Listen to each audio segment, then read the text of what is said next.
In this video, we'll be going over sketching the graph, or a possible graph of a polynomial based on some criteria. So let's look at part A. In part A, it says we need a degree of 2, one turning point, which is a minimum, and a constant term of -4.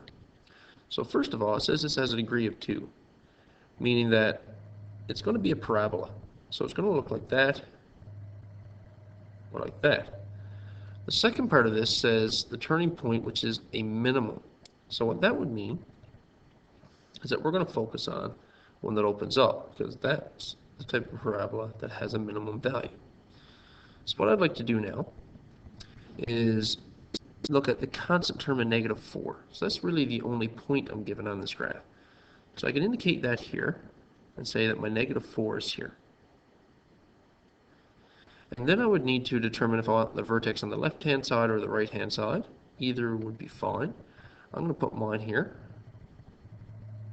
And I'm going to put it below the y-intercept because I want to have this general parabolic shape here when I sketch it. And I would just then proceed to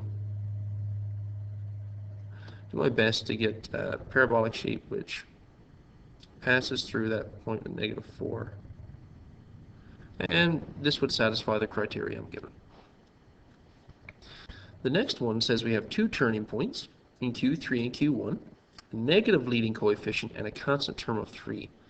So it's really important that we look at the two turning points here. If there are two turning points, that means it's going to be cubic. So what I'd like to do first is put my turning points in, and I'll just represent them with a dot. So it says I have one turning point in quadrant 3. So there's quadrant 3. I'm just going to put a dot here. And it says I have another one in quadrant 1. So I'll put another dot in quadrant 1. It says I have a negative leading coefficient. So if it's a negative cubic, that means it's going to look something like this. And a constant term of 3. So I'd like to put in that constant term of 3 here as well. So I'm going to put in my 3 right here.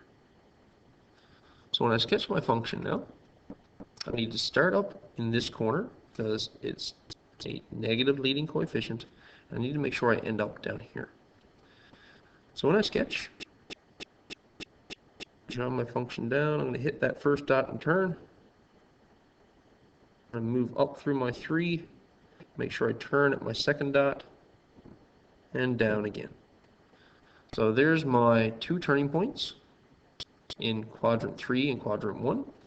My negative leading coefficient, because this is decreasing, and I've indicated that it passes through 3, so a y-intercept, which gives me the constant term of 3.